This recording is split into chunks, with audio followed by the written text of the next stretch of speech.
to our Lunch and Learn session. This is using Padlet to strengthen human connections.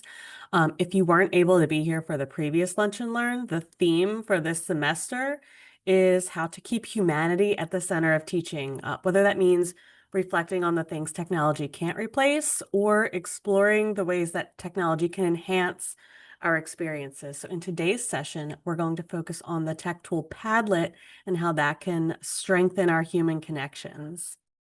Quick introduction to me. My name is Christina Scheffel. I'm an educational technologist with CCIT. There are some other CCIT members on the call as well, and we are all very happy to see you today. So we're going to jump right in and start with an Activator Padlet. So for this Padlet, what I would like you to do is share a positive classroom experience. We're going to focus on that human connection side before we talk about the tech tool. So what a positive classroom experience can mean is totally up to you. I wanted to leave it open-ended. It can be something you've experienced as an instructor or as a student. After that, I would like you to comment on at least one other participant's post. I'd also like you to use the heart button to like a post if you have had a similar experience. That way we can see if there are some experiences that are more common than others. In the bottom corner of the screen, there's this plus button that will turn into a pencil when you hover over it. Once you click on that, a window will pop up that allows you to enter in a post. So if you enter a subject, it'll appear the way the instructions appear here. You can choose to add media if you would like, but to write your post, you can write something down here. And once you have something written, that publish button will light up. To comment, you can click right here beneath the post to add a comment, and the like button is right here. So I'll give people some time to write their posts, and then we can see what everyone's positive experiences are. All right, so we have some good responses here. An instructor who is an excellent facilitator, encouraged open dialogue, was a master of pointing out connections among students, getting that classroom connection. Absolutely. Small class size where the instructor could tell if you were lost just by looking at your face. I have definitely experienced something like that. Wonderful presenter affirmed every student's response. Oh, definitely have experienced that, especially with some of the people here on this call. Oh my gosh, Laura's going to go all the way back to first grade. Laura, do you want to share this story? I want you to do it justice. It was lovely. I had a first grade teacher. She had a sticker economy. And you know me, I mean, I was more intense as a child than I am now. And I've really found my zen since then. But I'm sure I reported to her, oh, I only have 10 more stickers until I can win lunch with you. I only have 3 more stickers until I can win lunch with you. I'm sure I gave her periodic reports. And she was doing it with, I don't know, all 7 students who had earned it. She was trying to do it the efficient way. But when I went to turn in my stickers, they were gone. Somehow they weren't in my desk anymore. So she postponed the date of that lunch so that I would have time. And she only did it to the next week or whatever. But I don't know. I must have been so amazing during that week because I earned all these stickers and I was re-eligible. And what it really taught me, though, reflecting on it now as an adult, is that, sometimes your best laid plans, you got to be a little flexible. And then it also taught me that compassion in circumstances really matters and can really mean something to someone. So that's why I put that little sticker picture up there too. So Yeah, absolutely. It's amazing how much those early experiences stick with us. stick with I'm us. I like how you said that. Stick with us with the sticker. I was not trying to make a pun there, but here we are. I can't resist a good pun. I'm also seeing a lot of these posts are getting a lot of the hearts, meaning a lot of us are connecting with these. I guess I've had a similar experience. Absolutely. Here is our agenda for the rest of the session. We're going to briefly talk about what Padlet is to get us all on the same page. I will demo how to create a Padlet. I'm going to focus more on the settings that you can do, and that way you can focus on the templates and the recipes and all the wonderful options out there on your own. You will then get that opportunity to explore on your own. And finally, we're going to share with each other so we can explore each other's creations. So what is Padlet? Padlet is a digital whiteboard designed to let users collaborate and share. So we just saw an example in the previous activity, but you can see another one on the screen here. This Padlet was from the last Lunch and Learn, and you can see that it's organized differently. So this Padlet was organized into columns. And instead of just posting one response and it would appear anywhere on the page, people posted their responses underneath the different columns, just a different way to organize. Padlet also allows for responses that are image or text based. So the example you see on the screen here is from Padlet's example library. It's a wall similar to the structure that we just used. But instead of writing responses, participants, it looks like initially recorded a video response. And the comments underneath those video responses are text, there's an image, there's another video. There are a lot of options. It looks like people had some choice here.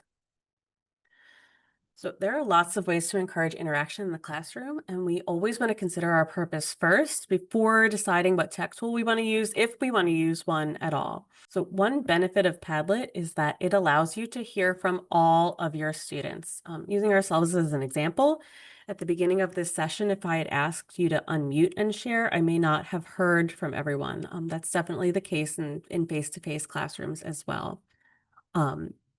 Another benefit there is that students are all able to interact with each other regardless of where they are physically. So again, thinking of us as an example, if we had shared one at a time, not everyone would have had the opportunity to respond to each individual person's group. Even if we had gone into breakout rooms, you can only respond to the people who were there with you. And sometimes that's what you want. But Padlet is a good choice if you're looking to have all of your students see all of the responses, regardless of where they are physically. And Christina, find, can I yes, add one thing to what you're saying too? yeah, It just absolutely. inspired me because I also love tools like this for those students who are maybe a little quieter. And so Hmm. they don't offer their ideas because they might need some time to process it. Maybe they have language, things that they're trying to conquer, or maybe some processing things that they're trying to conquer. They're trying to come up with their ideas. And tools like this provide them with another area where they can feel more confident in their response, and they can feel that they've contributed to the conversation in a lower stress setting than with people who are rapid fire. They can respond quickly and think quickly, and it just gives them that another opportunity. So I love that you were saying that, and you inspired me to add that. Thank you, Christina. Yeah, just a little background on me as a Padlet user. I've been using Padlet. I don't even know how long. I would, if I had to guess, I would say 2017 or 2018. I taught high school for 13 years. I'm losing track. But a lot of my students spoke English as a second language. So tools like these were really crucial for me in that live setting, because that student who's terrified of speaking out loud because they know their English, isn't necessarily as proficient as other students in the class. They have that think time. They can pull up Google Translate if they need it, and then they can participate and we hear from them. And I know what they're thinking, even if they don't want to say it out loud. And that jumps right into that last bullet. Padlet supports multiple means of expression as well. We saw in that second example that students can get a choice in how they respond. Now, obviously, whether or not you want to give them that choice is up to you. For example, in a live Zoom, I was not going to suggest that you record a video and we watch it, because it's just not the right modality. But if you are able and you do want to give students that choice in how they show their understanding, this is a tool that's going to allow them to do so. So before we move on, I do want to talk about some limitations on free accounts, because it's going to become relevant in some things I say next. For a free account, you are limited to 3 live Padlets. Now, that means Padlets that you own. You can join and participate in an infinite number of Padlets. Um, there are lots of workarounds to this. I actually had to change this bullet this morning. You used to be able to archive Padlets, but now I have seen that they are depreciating that feature, so you can't archive them anymore. But you can delete them if you are no longer using them, and that will free up some space. If you do want to keep that Padlet, you want to keep the responses, You can download them. I know, Laura, we were talking about this lunch and learn yesterday, and you had mentioned an idea of multiple instructors using Padlets and sharing within classes.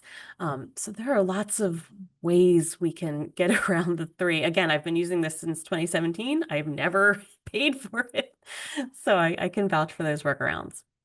The other two that might be relevant, there's a 5-minute recorded limit for audio. That is audio you record directly onto the Padlet, and 2 minutes for video. Again, easy workarounds. If you would really wanted to include something longer, you could upload it somewhere else, whether that's OneDrive or Google Drive, and share the link, and then it doesn't matter how long it is. So again, in helping you make the best decision in tech tools, I do want to compare Padlet to Brightspace discussions. Padlet may be a better tool for ungraded formative checks. It's like Laura said, it's that low stress, low pressure. And this is partially because of the live Padlet limit too, because you don't necessarily want to grade something that you might end up deleting later. Padlet's interface also lends itself to shorter responses. Brightspace allows for more detailed responses in those discussions. And it's probably better if you're going to take a grade because you could link that discussion to your grade book. You can include a rubric. You certainly could do an informal discussion on Brightspace, or you could grade a Padlet. But if you wanted to grade a Padlet, you would need to manually enter those grades. Padlet's also quick. There's no sign-in, and you can see all the posts in one page instead of needing to click around, which may be helpful depending on how you do want to share with your students.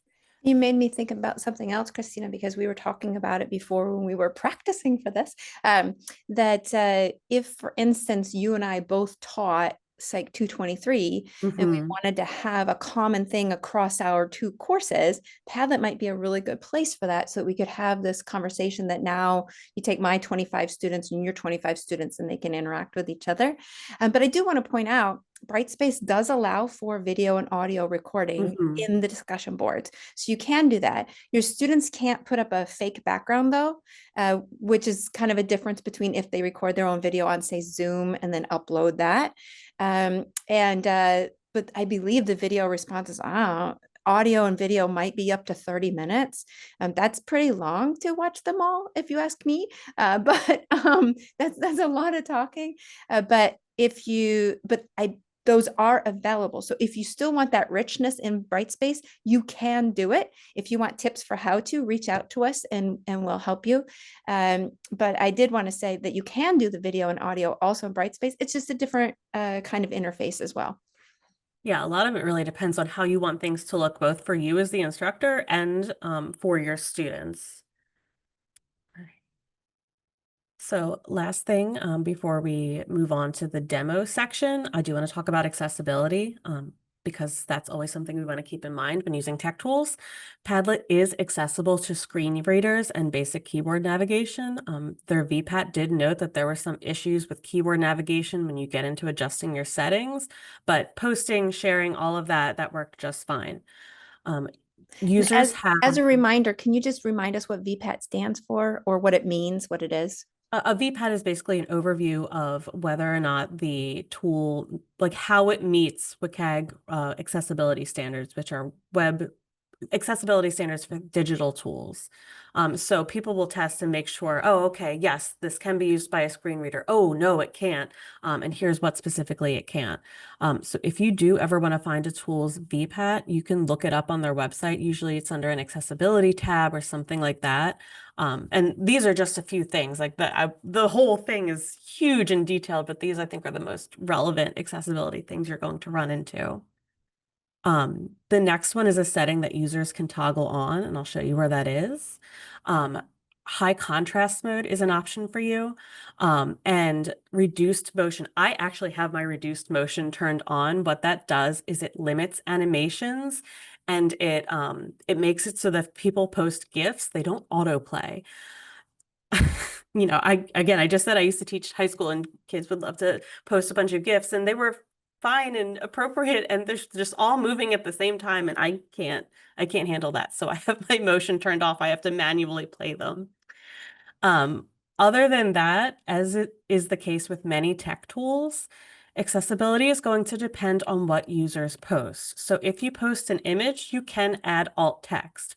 Or you might not need to if it's just something decorative, like many of the posts we made today.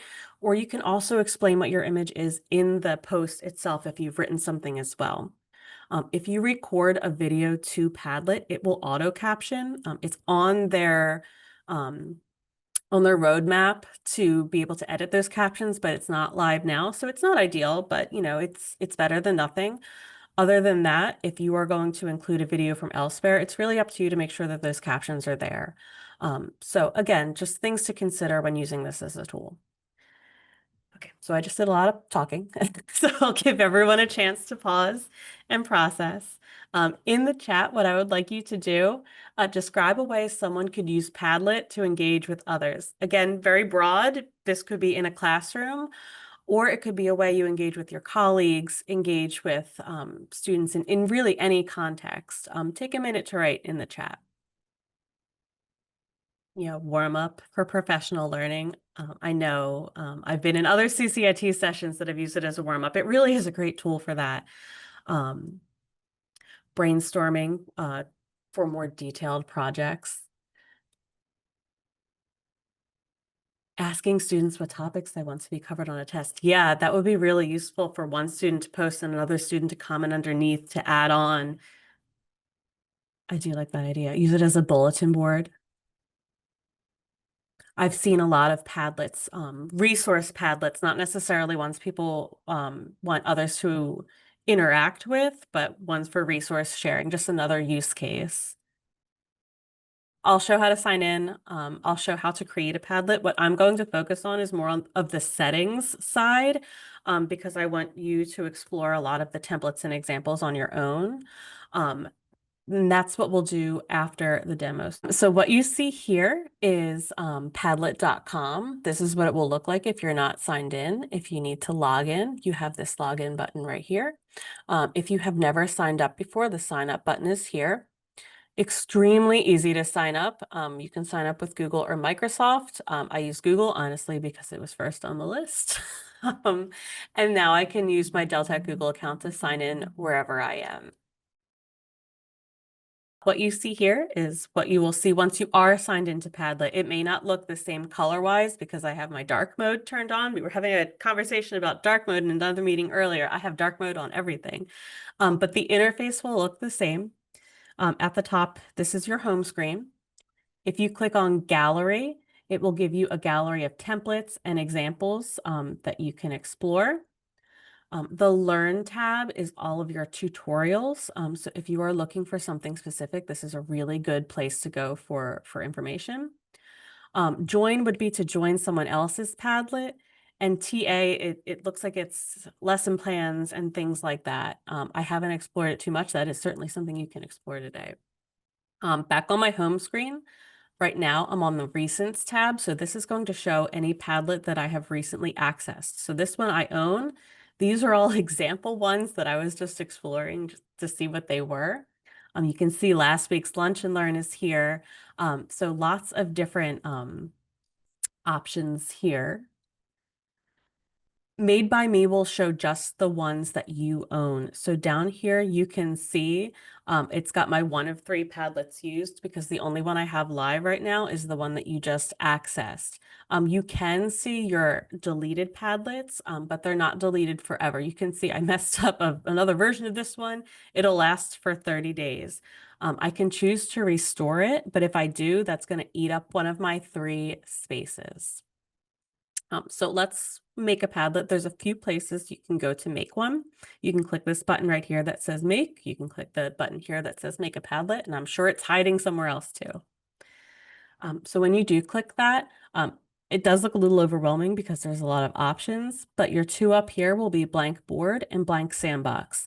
I have not played with sandboxes because they are new, and I see that they are unlimited for a period of time, so I'm probably going to wait until I see what those limitations are before I advertise that. But boards, I know you get 3. If you used Google Jamboard, it can be Yes. kind of an alternative to Jamboard since that went away, with what I've done with sandboxes.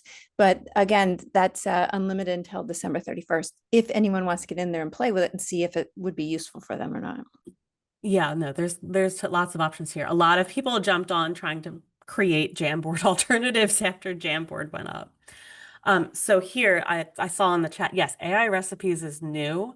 They're similar to the recipes in that they are essentially templates you can use, but you can prompt Padlet's AI to help you come up with that discussion board topic or come up with that map of historical events. That's something that I want you to explore on your own so you can pick what's most relevant to you.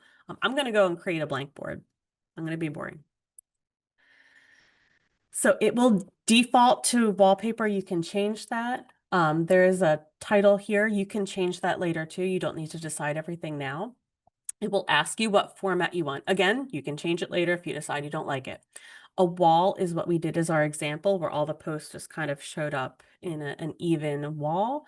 Columns is what we saw in the previous Lunch and Learn, where you create the categories and people add their posts beneath the columns. And then there's more grid, table.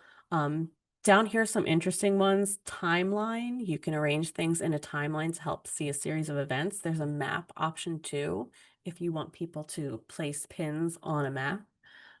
So lots of things to explore. I'm going to keep it as a wall for now because again, I'm being boring.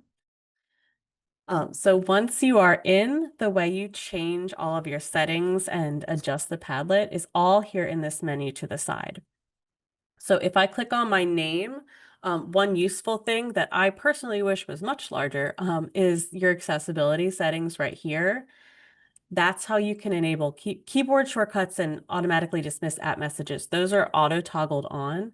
High contrast mode is based on your system. So my system is set to high contrast. That's why I defaulted to that. And then reduced motion is here as well. So going out of order a little bit here, the first button I would probably pick here if I was doing a Padlet would be the Padlet settings. This is where I can change the title and description if I want. I might skip over some settings just for the purpose of time, but these are the most likely ones you will use. Here you can change that wallpaper and you can change how else you want the Padlet to look. If you decide you don't want a particular format, maybe you decide, oh, I do want columns, you can change that here as well. You can adjust how you want new posts to appear. So the more common one, new post position, if you want new posts to appear right at the top, you can click that. Mine was set to last. As for comments and reactions, you can not only toggle if you want them on, you can change what people can do. So for comments, you can toggle on and off what you want people to have access to. So for example, again, I mentioned sometimes gifts can overwhelm me. Maybe I don't want that as an option. I could toggle that off if I wanted. You would obviously want to leave things on if you want people to, choose their manner of engagement, but that's an option if you want. Reactions, you have some choices. You can do emoji, you can do none if you don't want that at all. Votes, stars, lots of things to go through here. Another setting I do want to point out is content moderation. The default is auto. So auto will AI flag profanity or anything obviously offensive just by default. You can turn that off if for whatever reason you think it will be an issue, or you can go the opposite direction and you can manually moderate all posts, approve them before they are posted.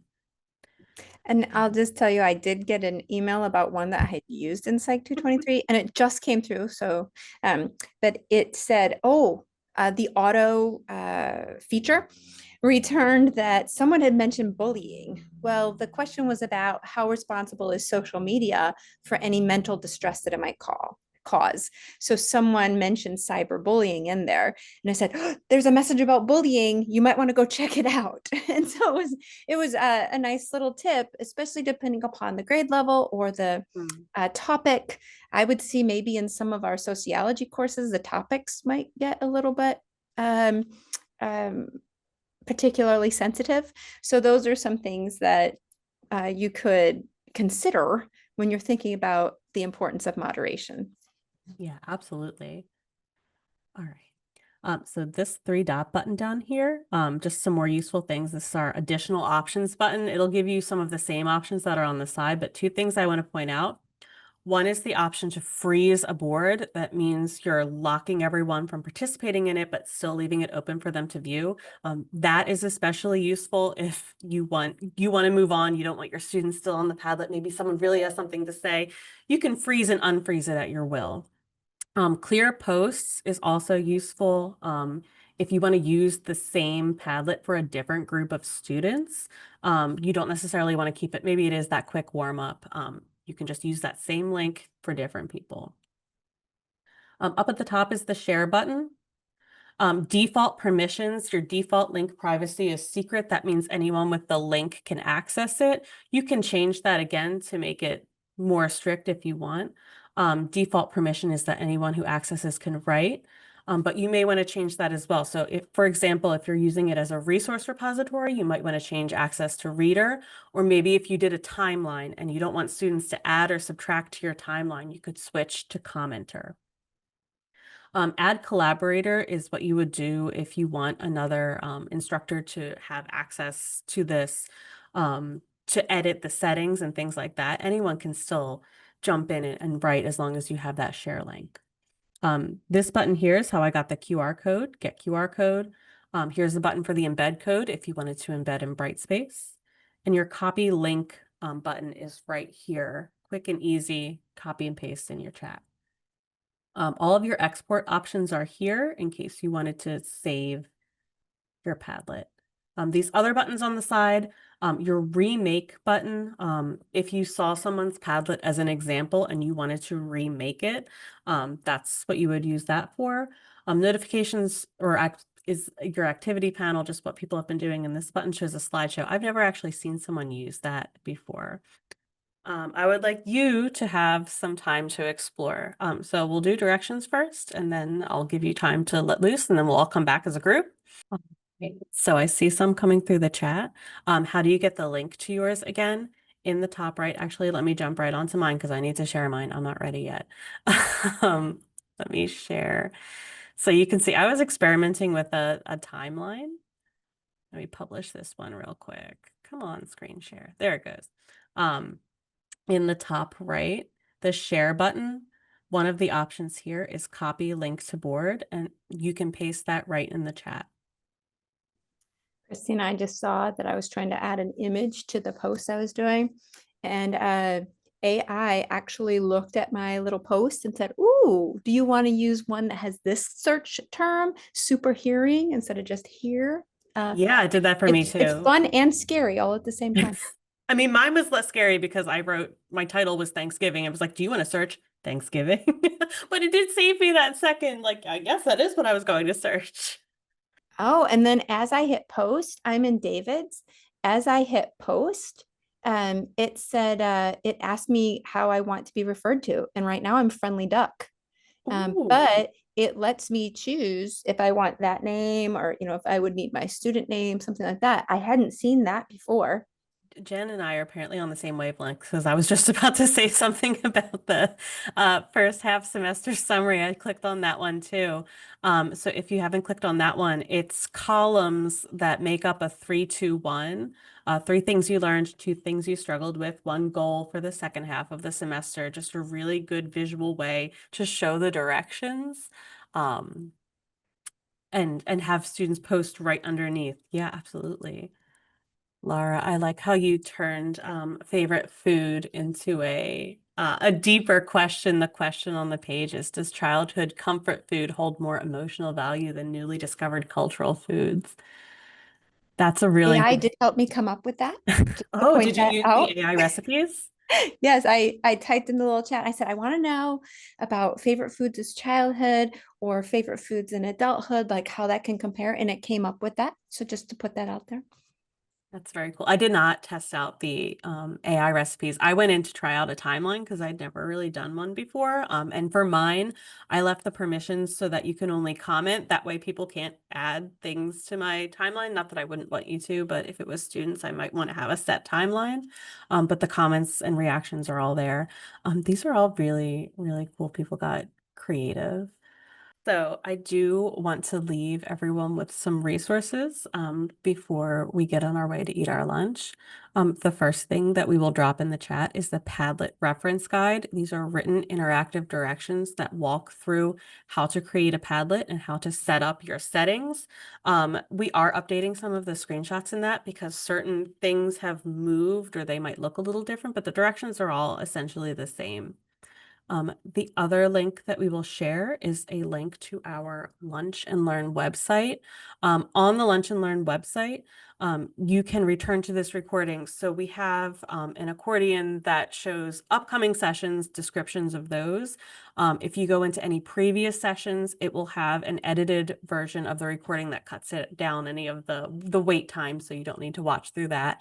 Those recordings do have timestamps too. So if you're looking just to jump to a specific thing, like just the demo, there will be a timestamp for that to make it a little bit easier to navigate. So thank you so much for joining us today, and we do hope to see you soon.